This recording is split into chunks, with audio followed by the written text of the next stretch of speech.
Hey yo everybody, Haku here, finally with my final part 6 of my top 15 rankers explained, and this one's going to be about the top 2 of course, and sorry if I'm a bit not sounding or looking the best, but my allergies are just murdering me right now. Now first up, we're going to be getting into number 2, the second strongest known being in the tower really, and that is Red Tower Enryu. And Red Tower Enryu is probably my favorite character that we haven't seen yet. My favorite story in the overarching Tower of God universe. I really love Enryu's the way they talk about him and his set design and stuff. The design of the character itself without seeing it visually. I'm really excited for Enryu. Absolutely love just the concepts behind him, I guess. Now, Enryu is the first known irregular to have entered the tower under Zahard's rule.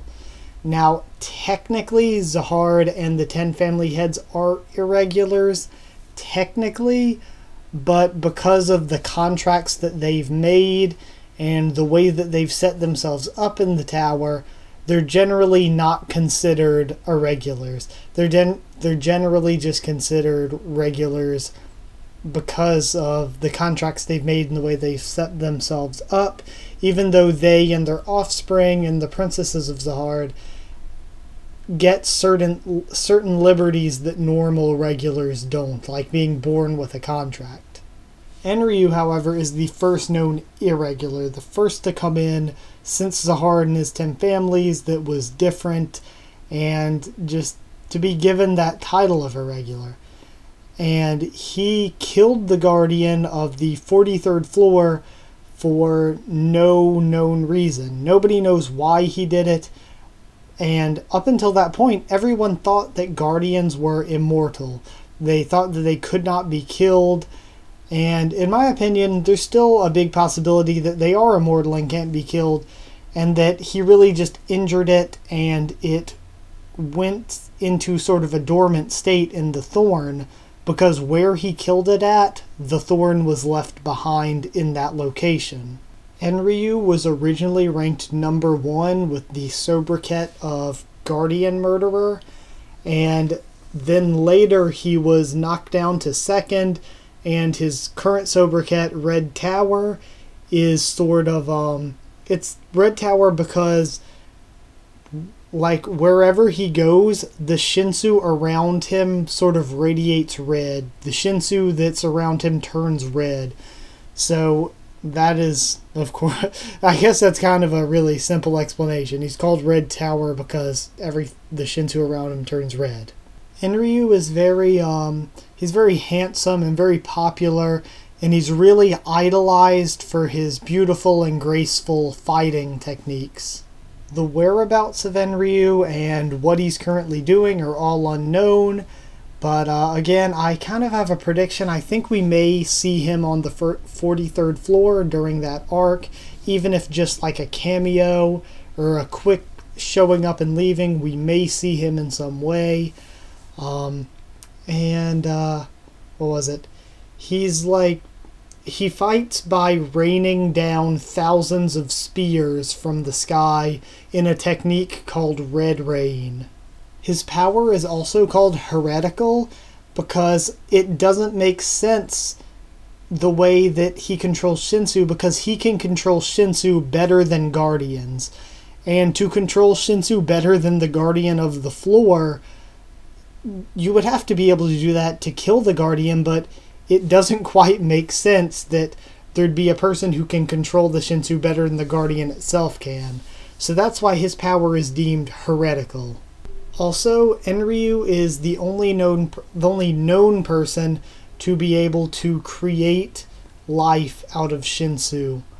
Now, there was a mistranslation way early on where I think it may have been Lirower or Yuhan Sung who said that Uruk Mazano could create life out of Shinsu, but they meant Enryu, and that is something that only Enryu is rumored to be able to do at this point. Enryu is currently the person in the tower who can control the largest known number of bangs or rooms of Shinsu, which is at a Dragon Ball reference of over 9,000. He can control over 9,000 bongs at the same time, and that leads to him being able to just rain spears made of Shinsu from the sky.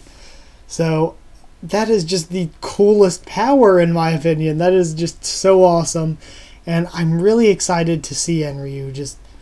I'm beyond excited. Like, Enryu is the hypest character in the overarching universe that I can think of. To me, even more hype than number one. Now, also, it's rumored that Head-On is searching for him, but again, that's just a rumor. And with a lot of these, there are a lot of things that SIU has said in his blog and stuff that, like, there are a lot of rumors about all of these characters, and we don't know if they're true, but they are very interesting. SIU has also said that he plans for Enryu to show up occasionally here and there throughout the later part of the series, so of course I'm super excited about that, but he did say that Enryu would only show up occasionally here and there throughout the later half of the series because he was just too OP. He was too powerful to write him into the story like for long periods of time or doing anything important, because there would be no, like with a character as strong as Enryu, there would be no challenge. Any challenge that Bomb or his allies were facing, if they were friends with Enryu, Enryu could just like take down that obstacle like it was nothing. So pretty much SIU has stated that he won't be showing up that often or for that long in the series. Like, he won't be playing huge roles because he's too OP to be written in those roles. Number 1, the strongest known being in the tower, Phantominium. Phantominium is, his sobriquet is the Riddle, and that is because he has no known connections, relationships, or motives. He just showed up one day, entered the inner palace of Zahard himself, killed a bunch of Zahard's rankers and like his like guards and stuff, and then left as quickly as he showed up. They said that he faced Yuri Zahard and Zahard himself. He came face to face with them, but then he left without fighting them. They say that most eyewitnesses either died or went insane from the fear and terror, but what little is known of him and his fighting style was that his movements were like random and unpredictable. Like nobody could, his fighting style was something that was never seen, and it said that he used a weapon in fighting, and his weapon was something that had never been seen before in the tower. So I think it's, oh man, I'm really excited to see what Phantominium's weapon is if we ever see it. But again, he's just such an OP character that he will probably very rarely be in the story, but SIU's got to do something with him because he's too cool not to do something with. Now, the most important thing about Phantominium is that he is an Axis, and the Axises are creatures that, like beings that exist within the overall universe that Tower of God takes place, not just in the tower itself, but an Axis is a being that they create an area, and the area they create, their power is absolute in. They have a power that can't be negated or changed. And it said that we don't know the specific power of Phantominium, but we do know that he is an author. Like an author in a way that he writes events or things that happen, like stories, and whatever he deems right to happen, whatever he wants to happen, will happen. There is no changing or delaying it. So whatever Phantominium says is what is, pretty much. Now, because of Phantominium's great power and what he did when he broke into the Palace of Zahard, he was given the number 1 rank, and he is the cause of most of the negative stereotypes against irregulars, and it's why irregulars are mistrusted so much. Another interesting thing to note is that Axises were originally human, which means that at some point in the past, Phantominium was a normal human, but he was awakened into becoming an Axis. So that's very, very interesting. And it said that Phantominium could potentially have come into the tower looking for the one true god that the tower was built to reach.